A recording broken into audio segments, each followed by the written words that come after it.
Президент Садыр Жапаров 17 мартта Талас облусундагы Жерүй кеніндегі алтын өндүрүүчү фабриканын ачылыш аземине катышаарын президенттин басма сөз катчысы Галина Байтерек маалымат каражаттарына билдирди.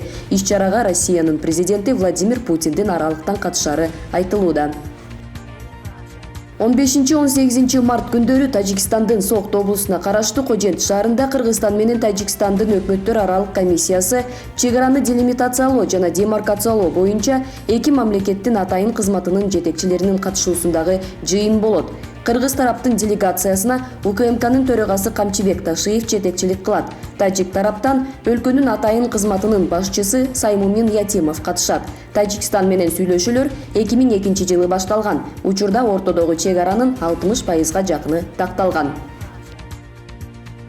Жыл башынан бери кургак учук жуктурган 13 жоокер ооруканага түшкөн. 12 жоокер абадан коргонуу күчтөрүнүн зениттик ракеталык бригадасында, 1 жоокер башка аскер бөлүктө кызмат өтөйт.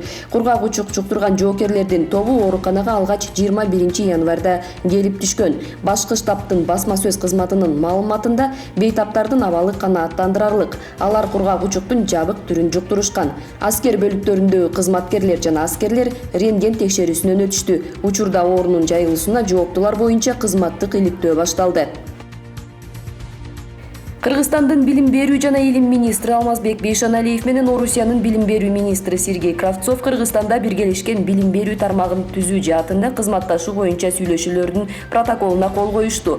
Бул протоколдордун негизинде тараптар Кыргызстандагы биргелешкен билим берүү уюмдарынын курулушун ишке ашырып, аны өнүктүрүү жаатындагы иштерди алып барышат.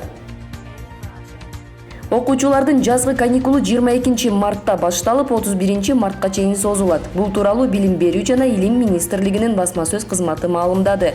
1 апрелден баштап Кыргызстандагы бардык мектептердин окуучулары реалдуу режимде окуп башташат. Бир суткада 67 кишиден вирус аныкталды. Бишкек шаарында 43, Ош шаары 3, Чүй облусу 16, Ысык Көл облусу 4, Жалал-Абад облусунан 1 кишиден вирус табылды. COVID-19 илдетинен Бишкекте 2 бейтап каза болду. Сутка ичинде Бишкек шаарында 1 медицина кызматкеринен коронавирус аныкталды.